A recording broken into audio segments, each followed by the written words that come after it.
Hello बेटा, welcome back. Coming to the finest and easiest way to learn the concept of physics.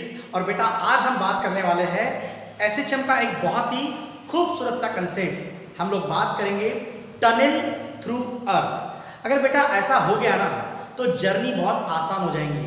मतलब भारत से America या America से भारत आने में हमें मात्र समय लगेगा 84.6 मिनट्स।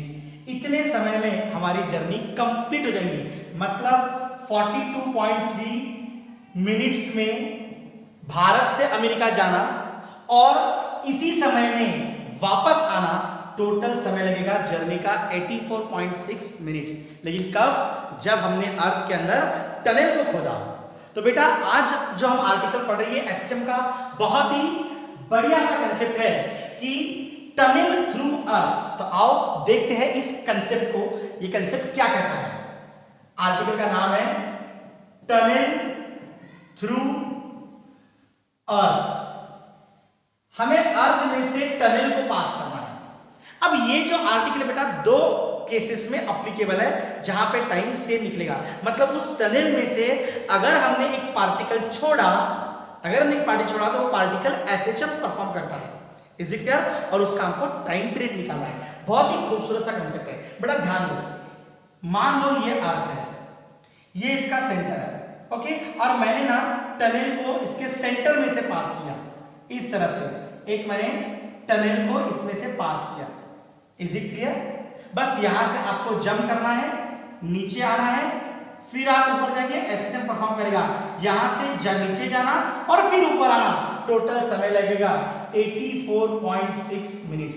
इतने समय में आप अमेरिका से ऑस्ट्रेलिया, ऑस्ट्रेलिया से अमेरिका, कहीं भी आप जर्नी कर सकते हैं। लेकिन कब?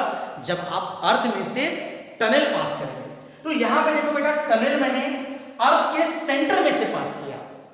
अब मैं एक काम करता हूं, एक और अर्थ लेता हूं और टनल पास करता हूं कुछ इस तरह से। आप देख सकते हो टनल मैंने पास किया अर्थ का सेंटर छोड़कर। क्या इसमें भी वही कंडीशन एप्लीकेबल है? यस। इतने ही समय में हम यहां भी जर्नी करेंगे 84.6।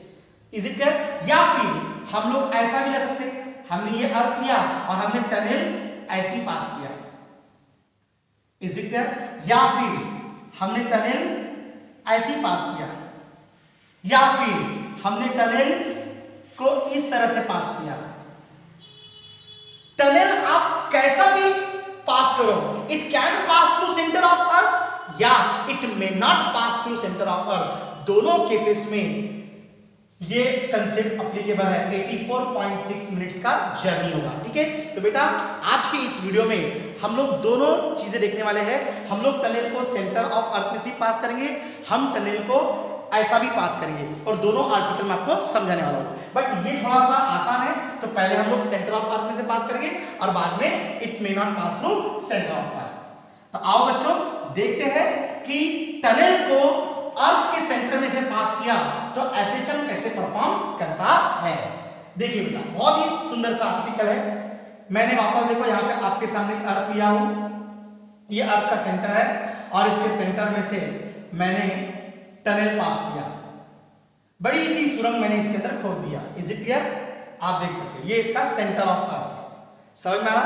और यहां से एक पार्टिकल, एक बंदा नीचे कूद गया, ये यहां से सेंटर पे आएगा, फिर यहां जाएगा और ये एसएचएम परफॉर्म करता है। बच्चों टाइम पीरियड निकालने के लिए मैंने आपको 3 केसेस समझाए थे। पहली केस तो हमें इक्विलिब्रियम पोजीशन फाइंड करना पड़ेगा। नंबर 2 हमें ये देखना पड़ेगा slightly displace from the mean position. और तीसरा कंडीशन कौन सा है? हमें ये देखना पड़ेगा फाइंड द नेट फोर्स, और वो भी net force in the form of F is equal to what? -x। इस फॉर्म में हमें फोर्स निकालना पड़ेगा। Is it clear? बड़ा आसान सा कंसेप्ट है, ध्यान देना बच्चों। अब ये पार्टिकल मान लो इसका मास है स्मॉल m, ये पार्टिकल यहां से नीचे जंप किया इसने और ये अर्थ के सेंटर की तरफ आएगा। अर्थ का सेंटर इसके ऊपर फोर्स एक्सर्ट कर रहा है। कौन सा फोर्स? इसके ऊपर फोर्स एक्सर्ट आ रहा है। ये कौन से फोर्स से नीचे आ रहा है? mg इतने फोर्स से नीचे आ रहा है। Is it clear? बात समझ में आ रही? सेंटर पे आएगा। अब देखो ये अर्थ का सेंटर जहां पे नेट फोर्स होता है 0। Is it clear?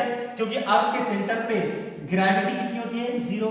आपको ग्रेविटेशन के थोड़े से कंसेप्ट्स पता होना चाहिए कि अर्थ के सरफेस के ऊपर ग्रेविटी की वैल्यू कितनी होती है, स्मॉल जी 9.8 मीटर पर सेकंड स्क्वायर। लेकिन अर्थ के सरफेस से अगर हम नीचे जाएंगे तो ग्रेविटी डिक्रीज होगा, या फिर अर्थ के सरफेस से ऊपर जाएंगे तो भी ग्रेविटी डिक्रीज होगा।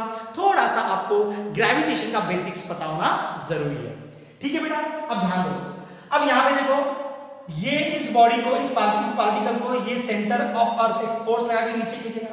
ओके, अब ये धीरे धीरे अर्थ के सेंटर पास आएगा, लेकिन सेंटर पे आने पे अब यहाँ पे तो नेट फोर्स 0 हो गया, लेकिन यहाँ पे आते आते इस पार्टिकल ने वेलोसिटी को गेन किया, और वेलोसिटी को गेन किया तो अब ये नीचे जाएगा, अभी नीचे आ रहा।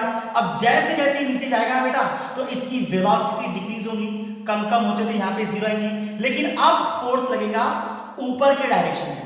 अब ये अर्थ का सेंटर इस पार्टिकल को अपनी ओर खींचेगा, फिर वापस ये ऊपर जाएगा, वापस आ गया मेन पोजीशन पे, मतलब अर्थ के सेंटर पे।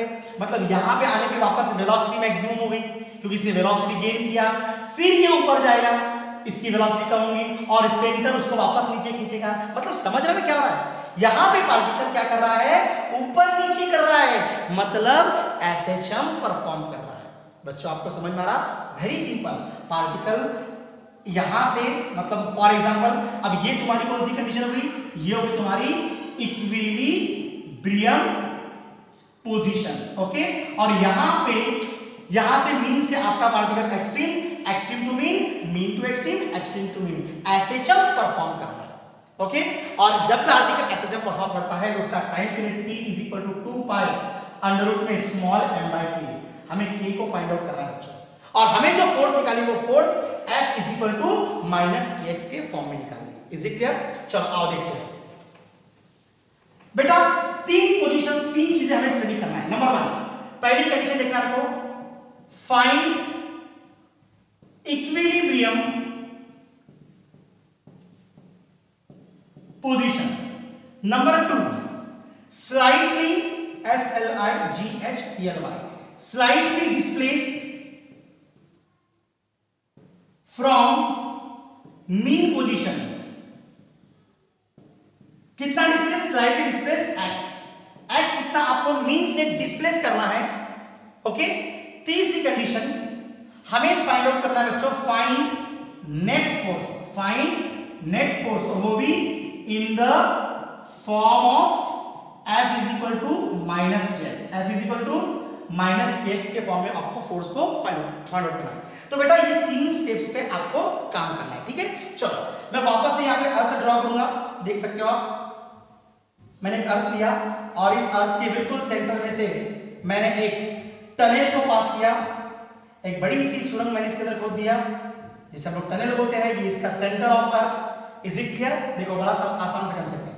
और अब मुझे समझ गया कि ये मेरी क्या थी, ये मेरा था equilibrium position. This is my equilibrium position, क्योंकि यहां पे नेट फोर्स कितना है, 0, F नेट इज 0, यहां पे स्मॉल g क्या है, 0। मैंने अभी इसके पहले आपको समझाया था। Is it clear? आप देख सकते हो। अब बेटा यहां पे एक पार्टिकल है जिसका मास है स्मॉल m, यहां पे ग्रेविटी स्मॉल g है, लेकिन जैसे जैसे आप अर्थ के नीचे आएंगे ना, ग्रेविटी कम होगी। अगर मान लो मैं, अब मेरा पार्टिकल यहां पे, कहां पे, मीन पोजीशन पे। अब पहली कंडीशन मुझे समझ गया कि पार्टिकल मेरा मीन पोजीशन पे, मतलब ये मेरी इक्विलिब्रियम पोजीशन है। Is it clear? नंबर 2, यहां से मैंने इसको x डिस्टेंस ऊपर डिस्प्लेस किया। अब मेरा पार्टिकल आ गया यहां पे। अब यहां पे पार्टिकल आने जिसका मास स्मॉल m है, अब ये पार्टिकल को ये सेंटर नीचे खींचेगा, तो इस पे कितना फोर्स अप्लाई करेगा, वो mg। बच्चों mg नहीं करेगा, mg तो यहां पे किया था, यहां पे ग्रेविटी की वैल्यू अलग है क्योंकि हम लोग सरफेस से नीचे आए, तो हम यहां बोलेंगे mg डैश। mg डैश इस फोर्स से वो क्या करेगा, वो उतना फोर्स लगा के उस पार्टिकल को नीचे लेगा। समझ में आ रहा बच्चों? बड़ा आसान सा कंसेप्ट है, ध्यान दो। अब ये पार्टिकल इतने फोर्स से नीचे आएगा। Is it clear? अब इतने फोर्स से नीचे आया तो मुझे कैलकुलेट करना पड़ेगा कि इसके ऊपर नेट फोर्स कितना लगा। समझ में आ रहा? यहां पे नेट फोर्स कितना लगा। अब नेट फोर्स कैसे निकालेंगे आप? नेट फोर्स निकालना है हमको F = -kx के फॉर्म में। माइनस, देखो मैंने सेकंड स्टेप भी कंप्लीट कर दिया कि slightly displace from, slightly displace from x, slightly displace x बोलूंगा मैं, कहां से, फ्रॉम मीन पोजीशन से मैंने एक्स इतना डिस्प्लेस भी कर दिया। अब उसके ऊपर जो फोर्स लगा कितना लगा, एम जी डैश। अब बच्चों ग्रेविटेशन का आपको एक छोटा सा कंसेप्ट पता होना चाहिए, ध्यान दो, बड़ा ही सिंपल सा कंसेप्ट है बच्चों। अगर मान लो ये मेरी अर्थ है और ये उसका सेंटर है, जिसकी कैपिटल आर क्या है, कैपिटल आर इसकी अर्थ की रेडियस होगी, यहां पे ग्रेविटी स्मॉल जी है और मैंने यहां पे चले गया इतने डिस्टेंस पे, मतलब अर्थ के सरफेस भी इतना अंदर आया, यहां पे ग्रेविटी कितनी होगी, जी डैश, और ये डिस्टेंस सेंटर से स्मॉल आर है। फॉर एग्जांपल यहां हमारा एक्स है तो यहां हमारा स्मॉल आर है, यहां ग्रेविटी की वैल्यू कितनी रहेगी, जी डैश, जी डैश, तो यहां मेरी कितनी है, जी डैश। समझ में आ रहा है आपको, बड़े कॉन्सेंट्रेशन से देखना बच्चों। तो यहां पे ग्रेविटी कितनी रहेगी, g dash is equal to g into small r divide by capital r, earth का रेडियस, ये रहेगी यहां पे ग्रेविटी। तो बस इसी फॉर्मूले को हमें यहां पे कंपेयर करना है।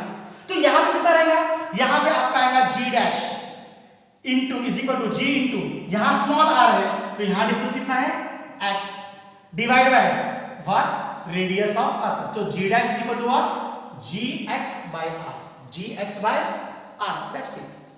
अब बच्चों मुझे बताओ नेट फोर्स कितना लगा, एम जी डैश, और एम जी डैश को मैं क्या, एम जी जी डैश को मैं क्या लिखूंगा, मैंने यहां पे रिप्लेस कर दिया g x into capital r, that is my net force. और अब बच्चों एक मैं यहां पे एक और चीज करने जा रहा हूं, मैं यहां पे लगाऊंगा निगेटिव साइन। आपने बुरा मत मानना, निगेटिव साइन क्यों लगाया, समझ गया कंसेप्ट कि force is directly proportional to displacement, displacement ऊपर गया लेकिन फोर्स नीचे लगा ना, बोथ आर अपोजिटली डायरेक्टेड। तो एफ नेट कितना है आपका, minus m g x by capital R. आप इसको अच्छे से नोट डाउन कर लो बेटा। अब देखो, अब मुझे इस मेरे नेट फोर्स को कंपेयर करना है, मेरे को नेट फोर्स को कंपेयर करना है F is equal to minus x, F is equal to minus x. This is my equation number 1। Equation number 2 consider. यहां पे आप देख सकते हो बच्चों, ये मेरा नेट फोर्स आ गया, ये माइनस साइन, ये मेरा x, तो ये भी मेरा x है, तो k का वैल्यू कितना है, यहां पे k का वैल्यू है mg अपॉन कैपिटल R। तो मुझे k क्या मिला कंपेयर करने पे, mg अपॉन कैपिटल R। और बच्चों टाइम पीरियड का फार्मूला आपको पता है क्या है, t is equal to 2 pi under root small m by k। और देखो बच्चों t is equal to what, 2 pi, मैं यहां पे स्मॉल के यहां पे k की जगह पुट कर दूंगा mg बाय r, तो क्या आएगा mg, और अपॉन वाला r चले गया ऊपर, स्मॉल m गेट कैंसल। तो बच्चों मेरे पास में फॉर्मूला अब रेडी हो चुका है टाइम पीरियड का, t is equal to 2 pi under root capital R by g।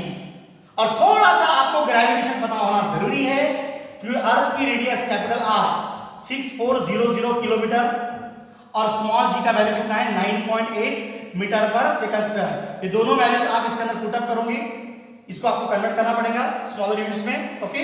तो अगर इसका मतलब ये आएगा 6.4 into 10 to the power of 6 metre. ये अगर आप पुट अप करोगे तो आपका टाइम पीरियड निकल जाएगा 84.6 मिनट्स। मतलब भारत से अमेरिका, अमेरिका से भारत आने में समय लगेगा 84.6 मिनट्स। अगर बेटा ऐसा हो गया तो कितना मस्त काम हो जाएगा, कितने जल्दी हमारी जर्नी हो सकती है। बट ये पॉसिबल है क्या? पॉसिबल नहीं है। टनल थ्रू अर्थ में ये वाला कंसेप्ट बहुत ज्यादा इंपॉर्टेंट है। इस वीडियो को आप बार बार देखो। अगले वीडियो में मैं आपको बताऊंगा कि अगर मैं टनल ऐसे पास कर दूं, अगर मैं टनल ऐसे खोद दूं तो भी यही चीजें इसके अंदर एप्लीकेबल है, बस थोड़ा सा मेथोडोलॉजी अलग है। Is it clear? तो वो भी मैं आपको समझाऊंगा। चाहे मैं ऐसी पास करूं टनल, चाहे मैं टनल ऐसी पास करूं, फॉर्मूला सेम आएगा, t is equal to 2 pi under root r by g, बस थोड़ा सा मेथड अलग है। ये वाला मेथड बहुत सिंपल था, इसीलिए ये मैंने पहले बताया। इसके बाद के नेक्स्ट वीडियो में बताऊंगा आपको मैं tunnel pass through the tunnel, it may not pass through centre of अर्थ। अब सेंटर ऑफ अर्थ में से पास नहीं करेंगे, अब हम कोई भी जगह से टनल को पास करेंगे। तो बेटा इस वीडियो को आप बार बार देखो और एंजॉय करो, कब तक? जब तक ये आपको वीडियो, ये कंसेप्ट दिमाग के अंदर सेट नहीं होता। इज इट क्लियर बेटा? Thank you so much for watching the video.